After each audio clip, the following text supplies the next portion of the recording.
भूखी लोमड़ी खाने की तलाश में यहाँ वहाँ भटक रही थी। उसे बहुत जोर की भूख लगी हुई थी और उसके पास खाने को कुछ ना था। भूख से निढाल लोमड़ी यहाँ वहाँ चलते चलते वो पहुंची एक नदी के किनारे। नदी पर पहुंचने के बाद उसने देखा कि उसे अंगूरों से लदे हुए दरख्त नजर आए। पहले तो लोमड़ी ने सोचा कि क्या किया जाए, चलो कुछ ना होने से कुछ होना बेहतर है। उसने कहा कि इन्हीं को खाकर पेट भरा जाए और तो खाने के लिए कुछ भी नहीं। लोमड़ी ने कोशिश की, उसके पास आई। एक दो छलांग लगाने के बाद वो फिर भी ना पहुंच सकी क्योंकि दरख्त लंबे लंबे थे और लोमड़ी छोटी थी। बेचारी लोमड़ी क्या करती, परेशान निढाल सोच रही थी कि भूख भी लगी है, अंगूर भी दूर है, अब क्या किया जाए। ये वो सोच ही रही थी, परेशान बैठी थी। इतने में उसके पास चिड़िया आ गई। चिड़िया ने कहा, लोमड़ी बहन क्यों परेशान बैठी हैं आप? तो लोमड़ी ने कहा, चिड़िया मुझे बहुत भूख लगी है, क्या तुम मेरी मदद कर सकती हो?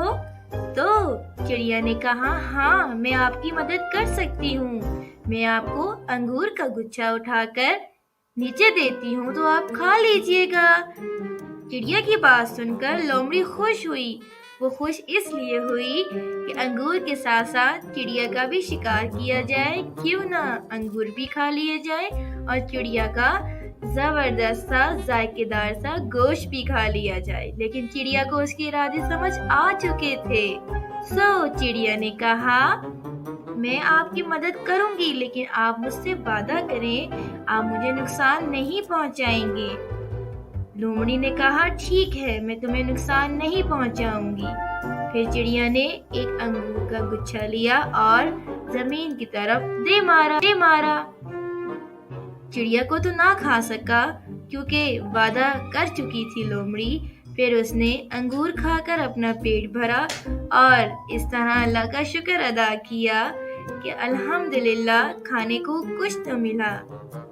इस तरह चिड़िया और लोमड़ी में दोस्ती हो गई और वो खुशी खुशी अपने घर को जाने लगे। तो जी प्यारे बच्चों, आज की स्टोरी से हमें ये सबक मिलता है कि हमें एक दूसरे का ख्याल करना चाहिए और हमेशा एक दूसरे की मदद करनी चाहिए।